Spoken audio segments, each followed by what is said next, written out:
jockeying for playoff positioning, the debut of the Houston Rockets backcourt, and wedding drama. All that next on Drew League Weekly. You're tuning into the destination for TV superfan discussion, AFTERBUZZ TV. And now, let the buzz begin. Shout out to H-Town. And why are we shouting out H-Town? Because the Houston Rockets backcourt made their debut at the Drew League this weekend, and you are tuned into what? The Drew League Weekly. Hello.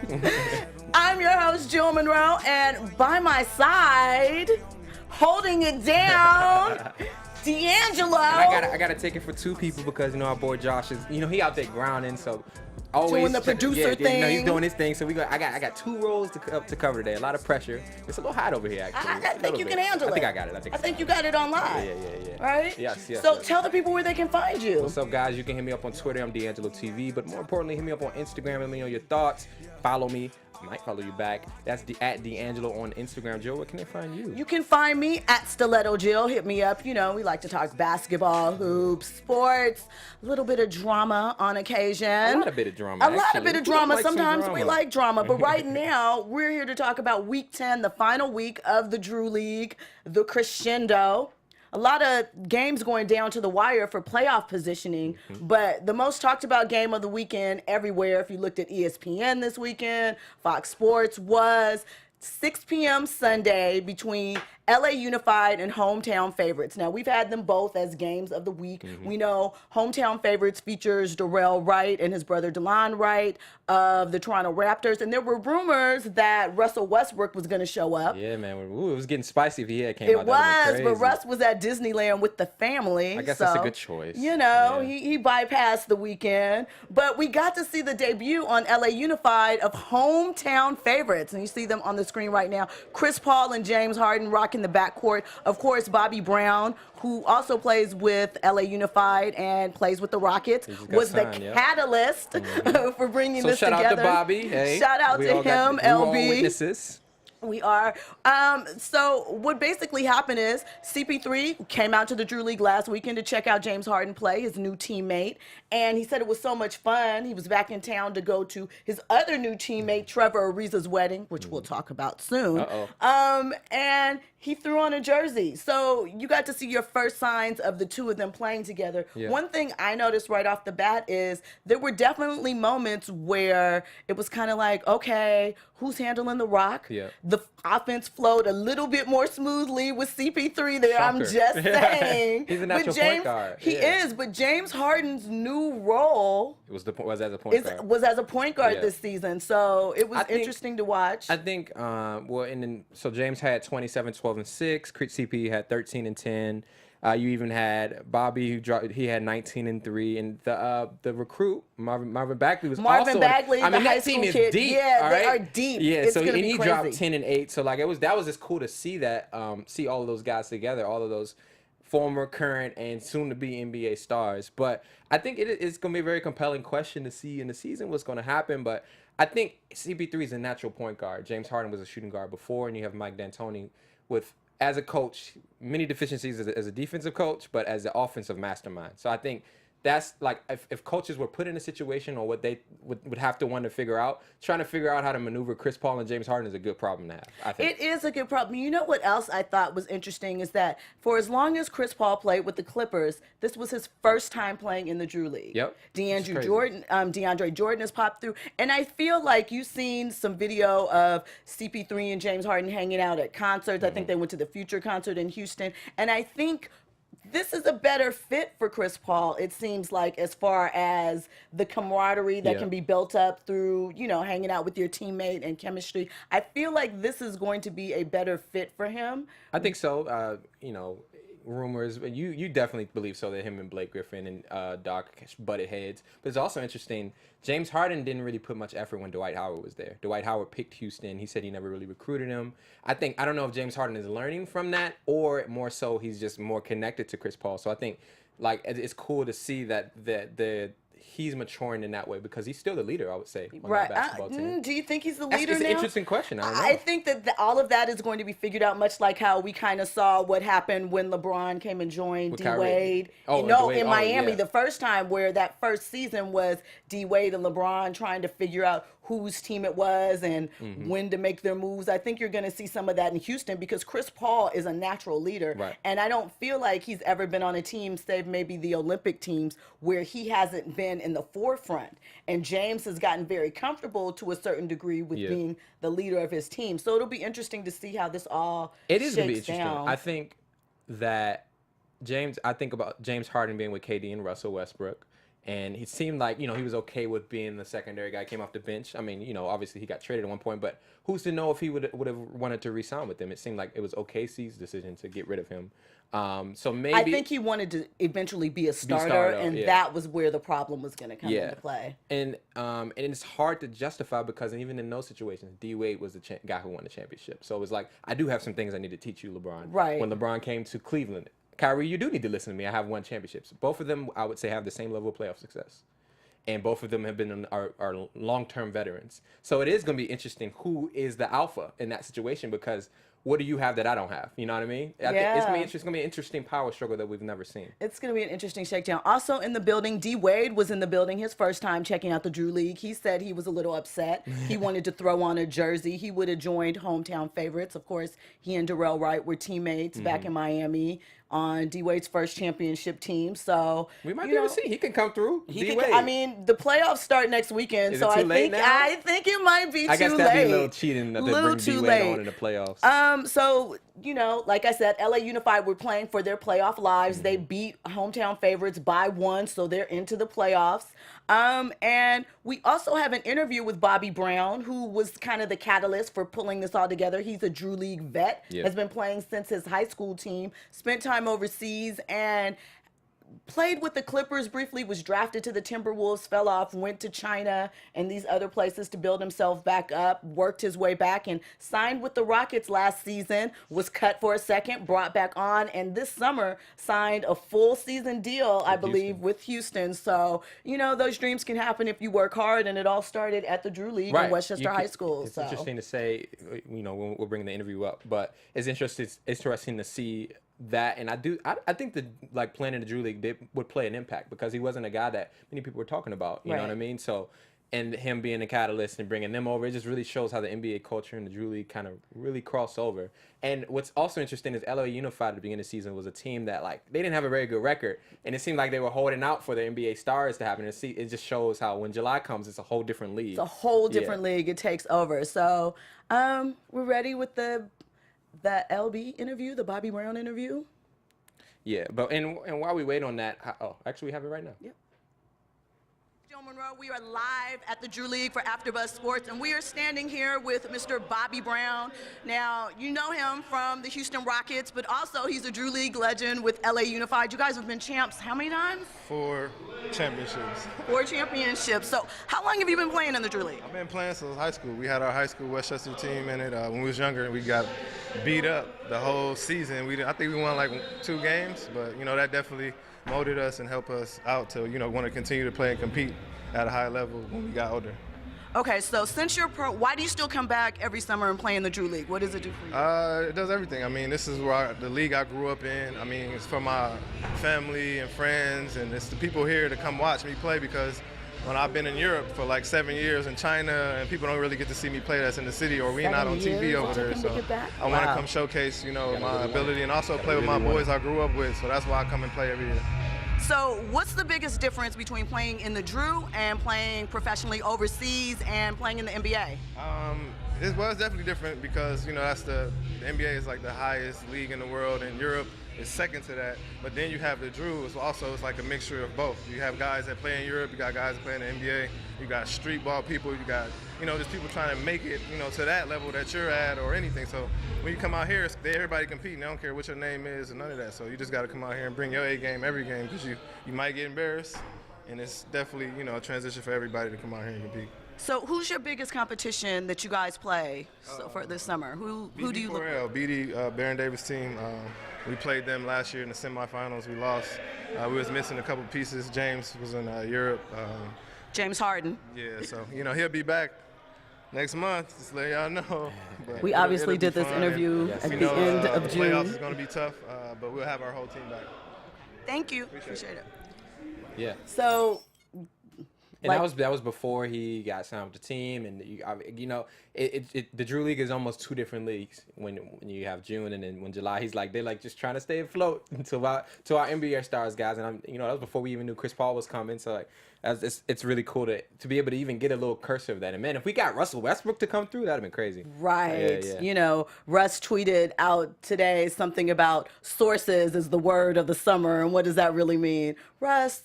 You could have squashed that earlier, but shout out to you and your lovely wife and the new baby at Disneyland. That's important. I love them, yeah.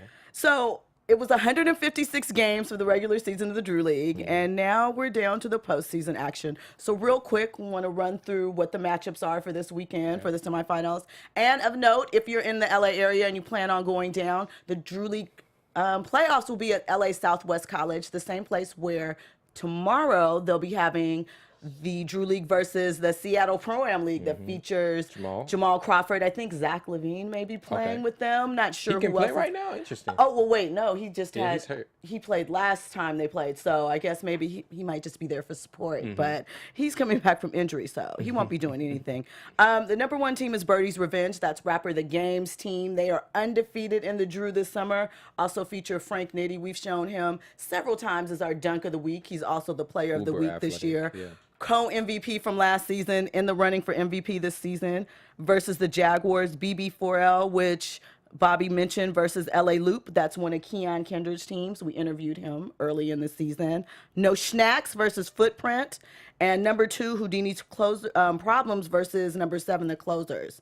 And then there is City Team Blazers versus NWA, New Edition, which is also a Baron Davis team, versus Hometown Favorites, which, they also had Tim Hardaway Jr. and I think Jordan Crawford on their team this weekend too. So the pros are just piling up. Amon Shumpert had some run this weekend. We see Julius Randle has still been out there holding it down. So lots of pros. He's looking good. He's looking really good. Yeah. I'm excited for the Lakers, to see what they come up with this season. So that's the rundown on the Drew League, the playoffs coming up. So now we're going to skip over to a little bit of NBA news. This has sort of been the summer of the NBA, wouldn't you say? Oh, yeah. There has been no offseason, even though there's an offseason. I love it. That's one thing that NBA has beat with the NFL. It just always finds a way to stay in the know, and we care. You know what I mean? And people were talking about, because of, we're about to talk about the news aspect, but we talk about so many intricacies of the NBA outside of just actual transactions and how good the teams are because of the star power that the NBA offers. Well, this first story is a little bit of star power and involves weddings. So over the weekend, Harrison Barnes, former Golden State Warrior, got married in, I believe it was Rhode Island. Yeah. So he got married, and naturally, his former Warriors teammates were there, and Kyrie Irving was also in the building. And you get a little loose at the wedding reception, and there was dancing, and there was Steph Curry looking like he was doing a little LeBron, ribbing a little LeBron invitation from LeBron's workout videos. Yeah. And Kyrie was right there, kind of enjoying the moment. Let's take a look. Steph. Get it, Steph. Wind it up, Steph. Wind it up, Steph. There's Kyrie. You see Kyrie really quick? Back. All the other players, you see Kyrie? Steph is really getting into it. Lifting the weights too. Go, Steph. I feel like this is fair game. Yeah, I don't have a problem with After the cookies and the Ultimate Warrior t-shirt and all of that, I feel like this is fair game. But do you have a problem with Kyrie laughing at it, especially considering he, one, hasn't been in contact with Cavs management, two, unfollowed LeBron on social media. So you know what that means. When you unfollow, it's serious business. That means you gotta go out your way to do that. Yeah. You unfollow. Yeah. So do you think that, LeBron is kind of the king of passive aggressive? Yeah. Do you think he'll have a problem with Kyrie being there while Steph will he have a problem with it? Maybe, probably, but I don't think it doesn't matter. You know what I mean? it seems like now, because I don't think I had insight into their personal relationship. It definitely doesn't seem like they have much of a personal relationship. It was like a professional business, and he respected him as an athlete and a competitor. But it seems like, you know, when you go to a wedding, that's voluntary. Like, he has more of a personal relationship with those guys, and like they're enjoying themselves. It's funny. It's like funny. Steph and the Warriors have been trolling the Cavs. They beat them. They played them 3 years in a row. It's appropriate. LeBron was doing the same last summer, so I think it's fair game. I have definitely Not with Draymond right there though, egging him on. Oh yeah, I mean whatever. I think it's an interesting extra component with Kyrie being there. Like if the Cavs are on good terms and he was still coming back next year, or you know he didn't request a trade, then I'd probably have a problem with it. But I don't think he'd be there either, or doing that. So I think I don't have a problem with it because it's obviously they're not on good terms. And even if there's a situation where you guys think that he'll be there at the beginning of the season, I don't think it'll be much of an issue. I think that they'll be able to work it out until he gets traded, because he will be traded. So you don't think that Kyrie makes it through the season? Do you think he makes it to the opening training camp roster, but not through the season? Well, now that you told me he unfollowed him on social media, that's like extra. That's like a little like too much. So now it sounds like it's a little bit of animosity. It's a little there. sticky, right? So I think I don't think so. I think it even builds an even more sense of urgency for them to do that. Yeah. What do you think? How'd you feel about it? I mean, I didn't have a problem with it because sometimes something's funny and you laugh because it's funny. It's not like party, a personal jab. Right. But I do know that LeBron is a little sensitive, and I feel as though that is something that he would not take in good fun, considering everything that's going on right now, even though it really has nothing to do with Kyrie. He just happened to be there. Right. But there's other components of this. And I think that LeBron is personally offended, but he shouldn't be because he's the king of passive aggressive. Like, how many times this season did he say he needed help with his teammates? Yeah, I'm sure Kyrie was a little offended by that. Here. Right. Yeah. You know? I don't know. It's such a weird situation. I've never really seen anything like this from a successful team. I really think it gives insight to what it's like dealing with a guy like LeBron. You know what I mean? An ultimate competitor. I think it's a lot in the way he's involved his business. He's changed the game when it comes to being a superstar and how you negotiate contracts. And from a personal standpoint, from a business standpoint, it's great, but you see how it affects your team. And in a negative way, you know what I mean? Like a guy like Kevin Durant took a pay cut to do it, so it's a little different. But, you know, not only do we have to deal with it, but like they have to deal with it too. We don't know where you're going. Like, so like that's stressful. And I think I have a lot of empathy for that. And, you know, Kyrie is like, I got my ring. I got a couple of all-star appearances. Deuces. Let me go and build up this branding side of myself, too. I think it has a lot to do with that. Yeah. But, you know, if he gets traded to Phoenix, then I don't that's not a great situation. What happens. Yeah. So continuing with our wedding theme and teams that ain't worried about nothing right now, as we mentioned, Chris Paul and James Harden hit up their teammate Trevor Ariza's wedding over the weekend. Same day, actually, as Harrison Barnes. And Bobby Brown was there too, Darrell Wright, Nicole Murphy, Matt Barnes. I kind of think Nicole Murphy and Matt Barnes might have been there together, but that's a conversation for another day. And Travis Scott performed. So we have footage of Travis Scott getting lit performing at Trevor's wedding reception. I mean, that's kind of dope, I think right? it's dope. I mean, that's why we started with Travis Scott at the beginning of the show. But yeah, right, to dope. Shout out that H-Town, H-Town. Getting down. Let's get T. Scott on. And as you'll see in the video, as we mentioned, Chris and James. What artist would you want personally? I'll ask you after, but what artist would you personally want to perform at your wedding? Or would you have wanted? At my reception? Yeah. Answer the question afterwards, but yeah. Yeah. Do you have an answer? Because I'm going to ask you. There's James, there's Paul. Look, they look really hype. Yeah, they do. They're super excited. I mean, that's cool. That's hella how cool. lit is that, though? You know, you say Trevor and his fiancee, Bria, have been together for 9.5 years. They have 3 children together. They've already 2 been sons married. and a daughter. That's but crazy. I mean, but it's different. They made it official. He mentioned in his vows how there were points when he wasn't. See, look. There's LB, Bobby Brown, Chris, James. They're really happy. Yeah. I mean, I just feel like at least going into camp, there's going to be a lot of goodwill as far as the Houston team. You know? In the locker room. Yeah. In the locker room, they're going to feel good. It is. If that's good, then that'll allow people to be okay with sacrificing their ego. Like, you know what I mean? That effort. Because it's all egos. That's all it is. You know, it's guys and it's ultimate competitor guys who work their ass off to get to where they're at. And so, yeah, I think it is important to see that they have a personal relationship, and it allows you to believe that they're going to be able to be in a situation where they can put their egos aside and have those conversations that they'll need to have during the season when it gets tough. Because if you think about it with Kevin Durant, that was one of the big things that he wanted with the Warriors. He wanted that camaraderie and that teamwork thing where it doesn't matter who has the ball at the moment. Because we talked about earlier during the playoffs and finals how Steph had to swallow a lot of pride and step back and open up the team. Klay Thompson too. And it worked out for them because now they're all champions again on their second ring, and who knows where it's going to go from here. And every championship has to have those guys. Nowadays, you have to have more than one superstar on your team, so someone's swallowing their ego. Absolutely. You could even go back to like a guy like Scottie Pippen, who's a Hall of Famer. He had to. Michael Jordan is the best player of all time, but he still had to swallow his ego and be like, all right, I'm number 2. I'm the beta. Right. So I think, yeah, man, it's going to be really interesting to see how that goes. I do think that Chris Paul is in a situation where his career where he's so like championship hungry that I think he'd be okay with being the number 2 guy. But we'll see. And I don't know. Another bit of interesting news for H-Town fans, Houston Rockets fans. We talked about last week how the Rockets are up for sale all of a sudden. Now there's word that one Beyonce Knowles has an interest in buying a stake H-Town down. And how cool would that be? The first like female owned like. Well, I mean, I doubt she would be able to get. She's probably trying to get into the group and get a stake, maybe more than the 1% Jay had with the Nets. But it would be more than just that 1% that he had, right? Like, I mean, it depends on the group and what they put together, but I would hope that it would be more than that, and she can maybe put some of her touches somewhere into it, sort of like Jay-Z did. Right. There's lots of so it'd be more of a Jay-Z situation than or Justin Timberlake with the Grizzlies than like a Michael Jordan type situation. Exactly. It would be more like that. Like Usher owns a piece of the Cavaliers. Nelly used to, I'm not sure if he still does, owned a piece of the Hornets, Bobcats. JT's in Memphis. Yeah. However it goes now. It's the Hornets. It's the Hornets, but he bought into it when it was the Bobcats.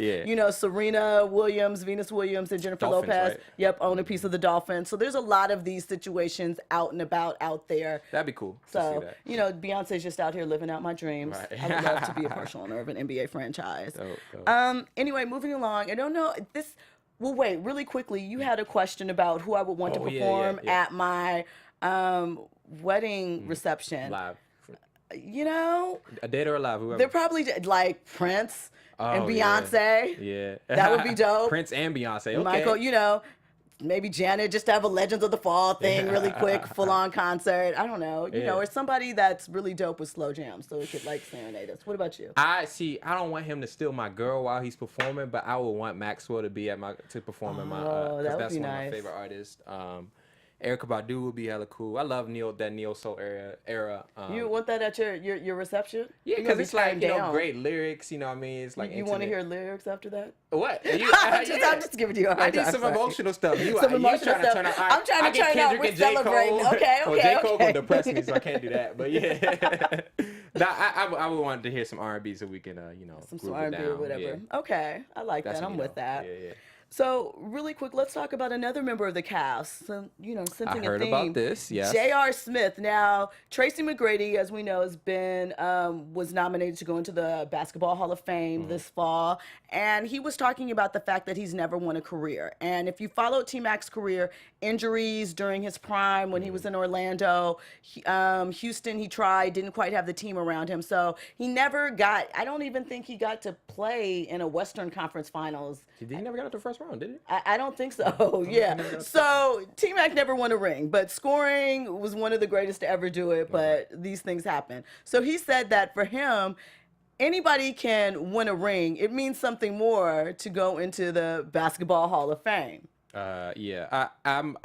It's not too often that I'm on J.R. Smith's side wholeheartedly, but it's just. I get his perspective, but he hasn't gotten over it. It's obvious he's still stuck. But that doesn't make any sense. And the other guy, another crazy comment, I don't know if you hear about this one, but the Houston owners.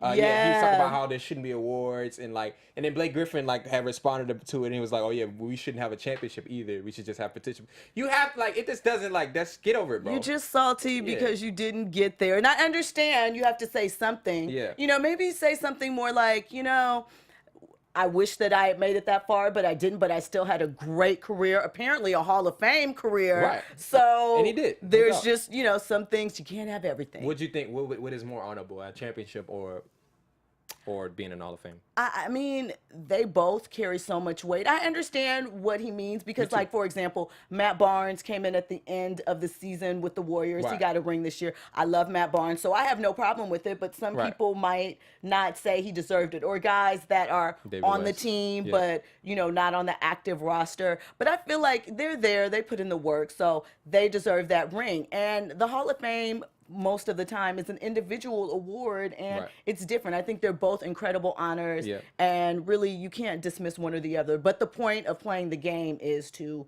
win a title. Yeah, right. So, And I get his perspective from an individual standpoint, because as a team, there's a lot, you can't control a lot when it's as a team. But you know, so like as a superstar, I get his perspective in that. But it's to completely downplay winning a championship. I don't think he yeah. actually feels that way. I think he would reword it a little bit next time. yeah, Yeah. you know, Yeah. say something. Yeah. So yeah, shout out to J.R. Smith for holding it down. Earl the Third. Earl the It's Third. gonna be okay. Just you and LeBron and Shump. You'll find out. Okay, You'll work it love. out. It'll work out. So next up, we have to talk about Lavar Ball again. Lavar. So we know last week Lavar's Big Baller brand, are they called not Big Baller brand, Big Baller AAU team. Oh, yeah. They were in the tournament LaMelo. last week in Vegas. LaMelo showing out, and it was sponsored by Adidas. There was a female ref. She teed Lavar up. And, you know, this was the same event that Lavar had walked off the court with his team in one round. And so with this particular ref, he said that she couldn't keep up. He talked about her weight.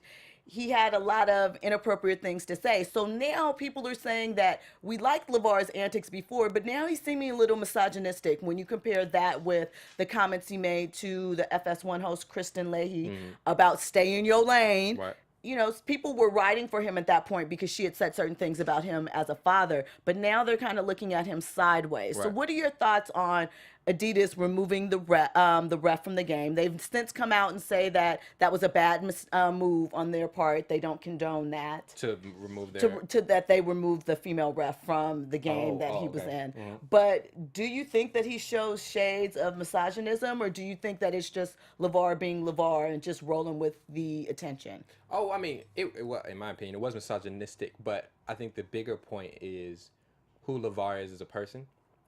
I think Bomani Jones said this really well.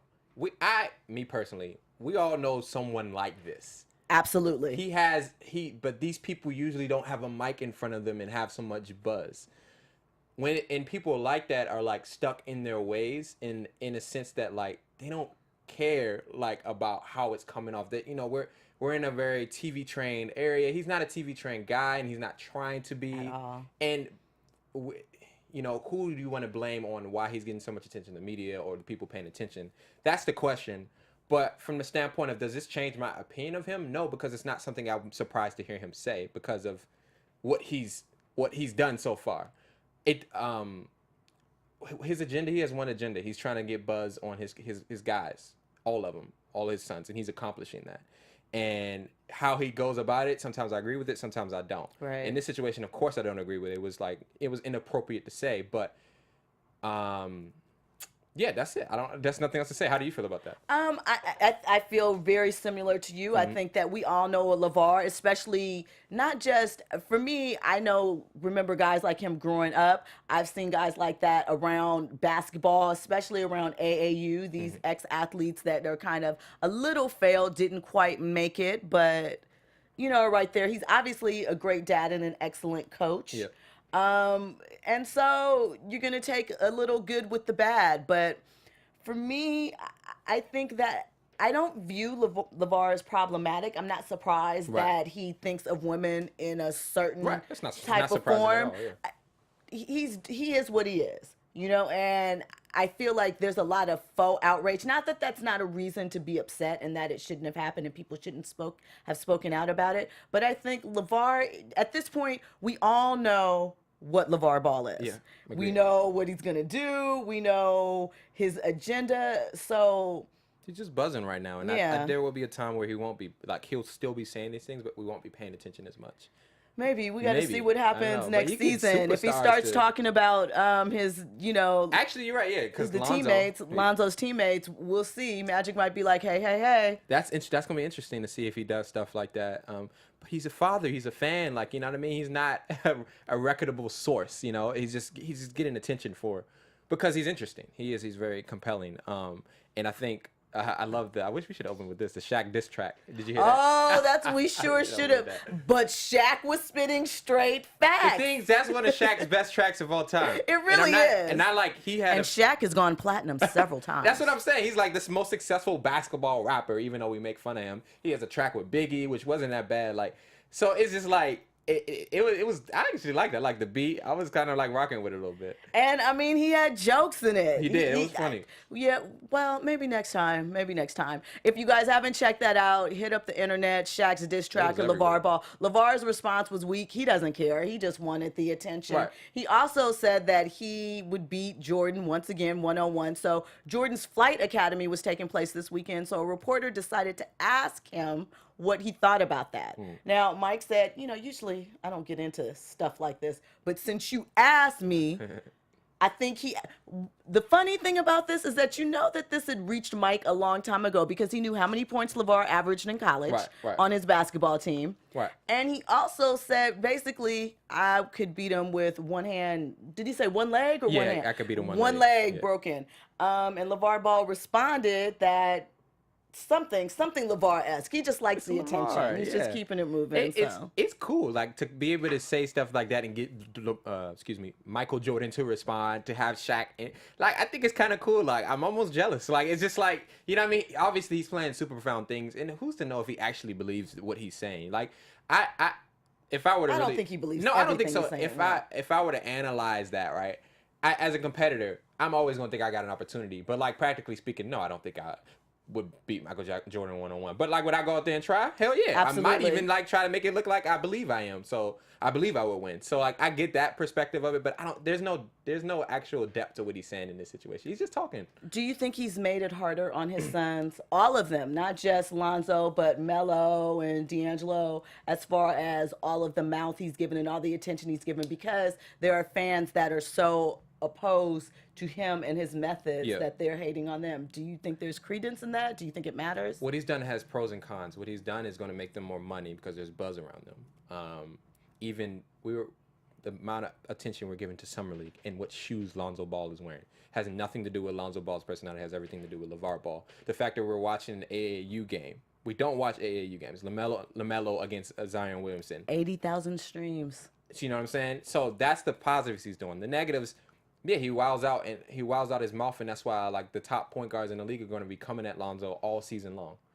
But you know what I mean? That's the league. That's the NBA. So you take your pros with your cons. Make your money, but get your game right too, so you'll be ready every night. Well, we'll have to see. Yeah.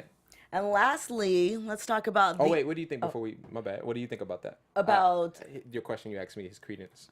I think that I'm not against what he stands for ultimately, but I don't like some of the methods that he imposes. Right. I think that it's just, I get it, because perhaps if you weren't as over the top or brash, you wouldn't get the attention and no one would care. But sometimes I'm just like, this is not about your kids. This is really about you. And that sort of bothers me. Not that I feel like he means his children any harm or anything like that, but find another way or another moment to make it about you, and even promote the things that you are without saddling it to your kids. I know that seems sort of difficult because they are the attraction, but I just feel like the way he sets them up in it sometimes does them a disservice. I think, and like, last thing before we move on, one of the things that the thing that makes me mostly okay with it is that I think he's being very authentic. He's being himself. Yeah.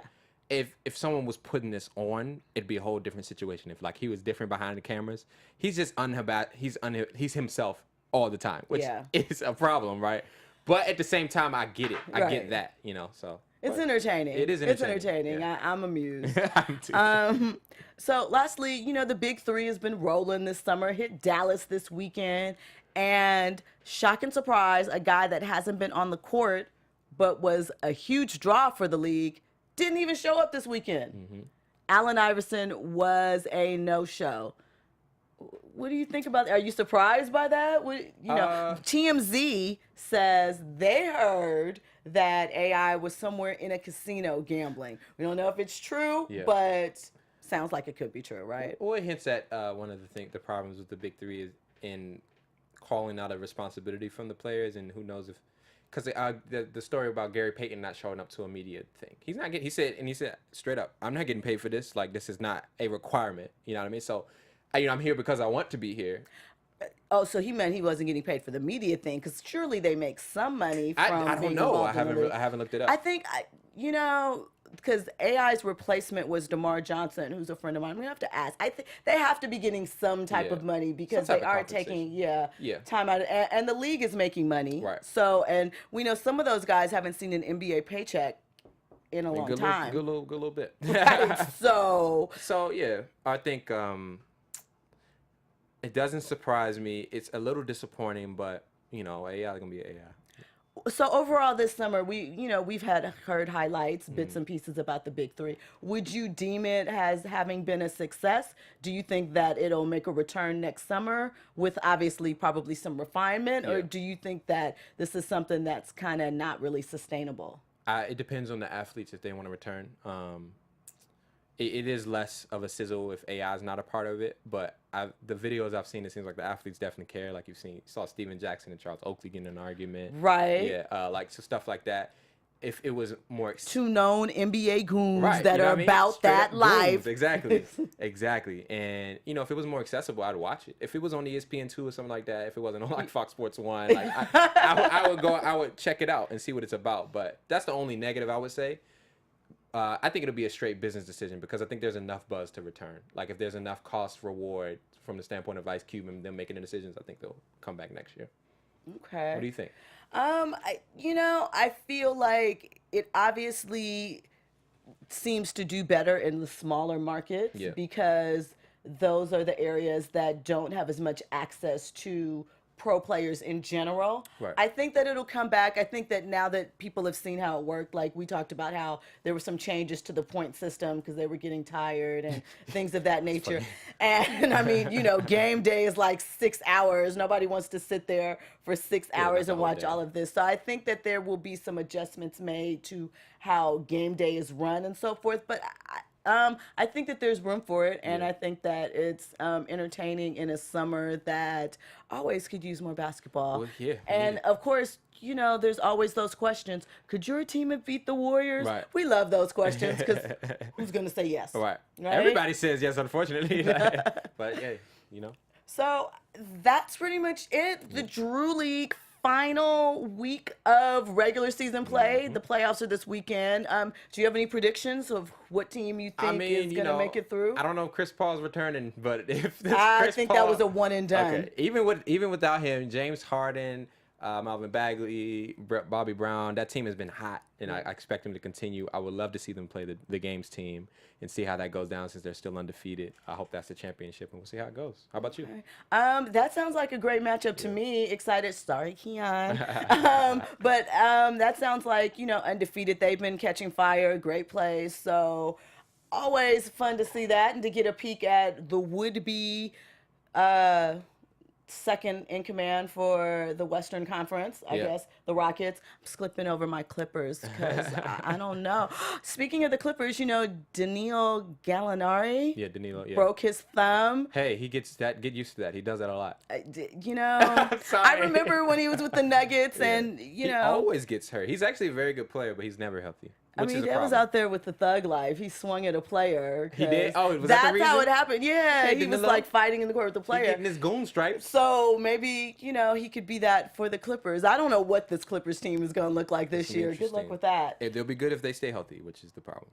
And NBA season starts a week earlier because, they're trying to stretch it out and give the teams more rest. We need that. Schedule will be coming out soon. So that's our Drew League Weekly show. Playoffs next week. Josh will be back. DeAnjilo here. Getting out of here, is guys. getting out of here, Need a break. leaving us. He'll be here in spirit, I'll be checking it out, checking you guys out as always. checking in. Yes, So yes. thank you for checking us out. DeAnjilo, you have to tell them where they can find you and where else on AfterBuzz, of course. Of course, guys, hit me up on Twitter and Instagram, and I love talking sports with you guys. Hoops, football, baseball. I'm all about it, so hit me up with your questions, your thoughts, anything you got. Oh, and hit me up on Instagram at DeAnjilo, obviously. And Jill, where can they find you? You can find me at Stiletto Jill everywhere. I love to talk sports. We can talk about power. We can talk about Insecure. Which is a bomb we show. can talk about Ballers. I'm on the Ballers After Show here. I'm also on the Power After Show here. And we'll be back next week with the Drew League Weekly. And we have some more sports things coming for you guys in the fall. So make sure you are checking us out on AfterBuzz TV. If you're watching this on YouTube, give us a thumbs up. If you're listening on iTunes, 5 stars, please. And we'll see you next time. Thank you for checking us out. Deuces.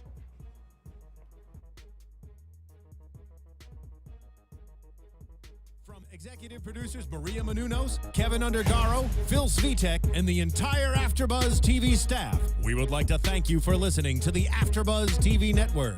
To watch or listen to other after shows and post comments or questions, be sure to visit AfterBuzzTV.com. I'm Sir Richard Wentworth, and this has been a presentation of AfterBuzz TV. The views expressed herein are those of the hosts only and do not necessarily reflect the views of AfterBuzz TV or its owners or principals.